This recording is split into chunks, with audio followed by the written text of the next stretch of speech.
On May 19, 2015, a student carried a 50-pound mattress to their college graduation ceremony. Leading up to this, Emma Sulkowicz, a Cambridge University visual arts major, was raped on a campus mattress on April 18, 2013. Sulkowicz reported the rapist, Paul Nungesser, to Columbia's Office of Gender-Based Sexual Misconduct the following spring. No action was taken despite numerous claims of abuse from other students against him. Emma Sulkowicz decided to start a performance art piece, both to protest Nungesser's presence on campus and to symbolically represent the burden that victims of abuse carry with them. Sulkowicz set the rules for the performance/endurance art piece.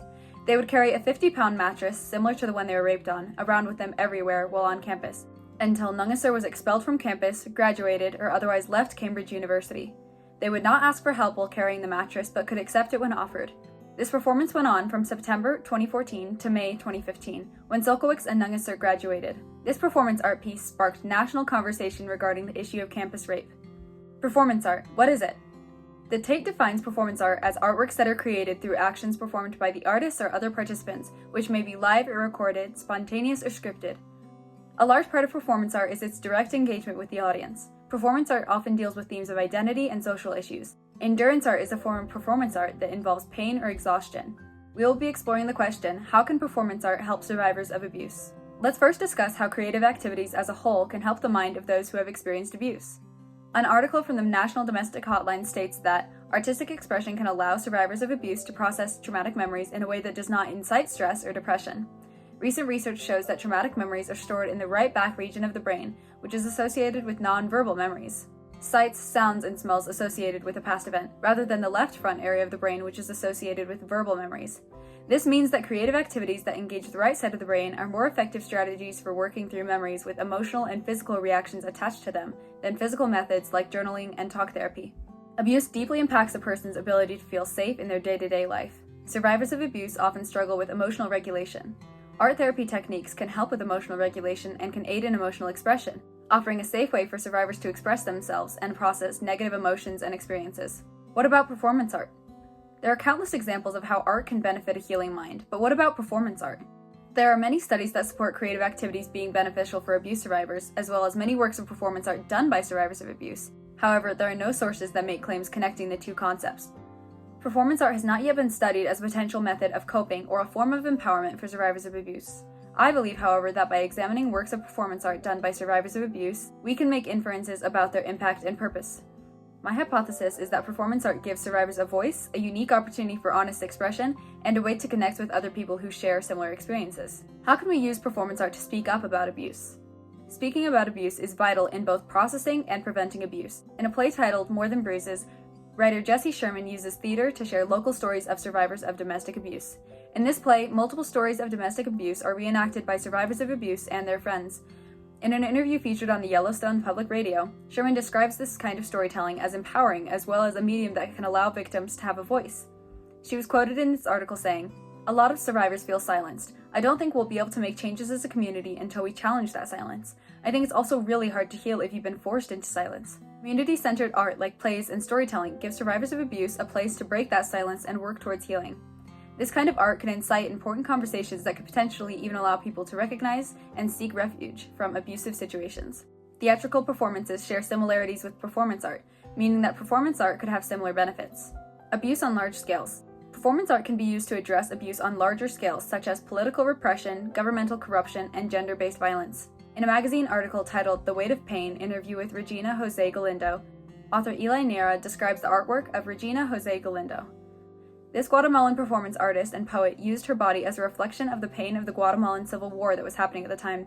She is known for her intense works in which she uses her body, often inflicting pain upon it in creative and symbolic ways, to highlight social issues such as gender violence in Guatemala. Her acts of self-inflicted violence highlight the pain of those killed and tortured. She aims to provoke awareness of and resistance against the injustice and violence of war. In this magazine article, Galindo is quoted saying, "Women are murdered daily in the most brutal ways. Generally, the bodies of men appear with their throats cut, shot in the head, stabbed, suffocated, but the bodies of women show evidence of having been raped and tortured before being murdered."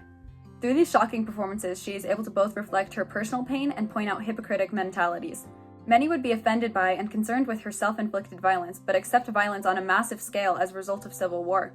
She directly confronts the viewers of her performance art by showing them that if violence on a small scale, self-inflicted, is disturbing, mass violence is undoubtedly a grotesque issue in dire need of confrontation. Galindo, as well as many other performance artists in similar situations, are able to use this kind of art to directly address issues and find comfort in the fact that their voices were heard. Performance art like this can not only bring the performer a personal sense of justice in the face of corruption, but it can also elevate the oppressed voices of a community being abused. Artists communicate and reflect the thoughts and feelings of a people, and can amplify their pain in order to call for a change. Performance art can be a form of protest that can allow artists to cope with and prevent further abuse on large scales. What happens when we involve the body in creating art? One key element of performance art is that it engages the body in performance. Involving the body in creation of art has proven to be beneficial for those recovering from abuse. In a thesis titled Bringing the Body into Art Therapy, the Use of Touch and Body Awareness in Creative Healing, author Jana Corsetti describes the potential that integrating touch and body awareness has in art therapy. In this article, Corsetti states, "Research reveals that healing touch and body awareness can be instrumental in healing trauma if done with the proper training and boundaries in place." She describes how body-oriented techniques can help survivors of abuse engage with and heal repressed traumatic memories.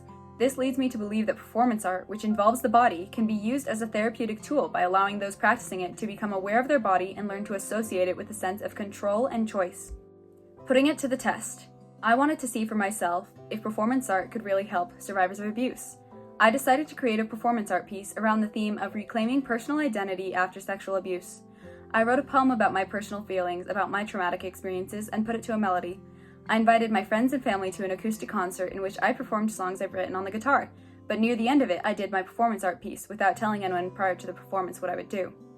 I stood before the audience, pulled out a pair of scissors, and cut off my hair while singing the poem. The performance art ended on the last line of the poem, and I put the scissors away to continue the concert on guitar. I was expecting the audience to be silent, shocked, and confused, and while I'm sure many of them were, the overall response was one of amusement and excitement. I felt free and even joyful, which is the opposite of how I feel when directly discussing the traumatic experience. Since then, this performance art piece has opened up conversations with my close friends regarding the topic. Doing this performance not only created an opportunity to be vulnerable with others, but also gave me the feeling of complete control over my mind and body.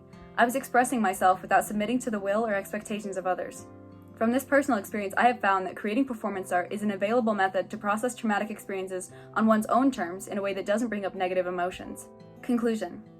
Engaging the body in therapy allows survivors of abuse to process their past experiences, specifically memories associated with physical sensations. Performance art is a creative activity that engages the body, and if used as a method of healing, it allows a unique opportunity to directly confront traumatic experiences without inciting stress and depression.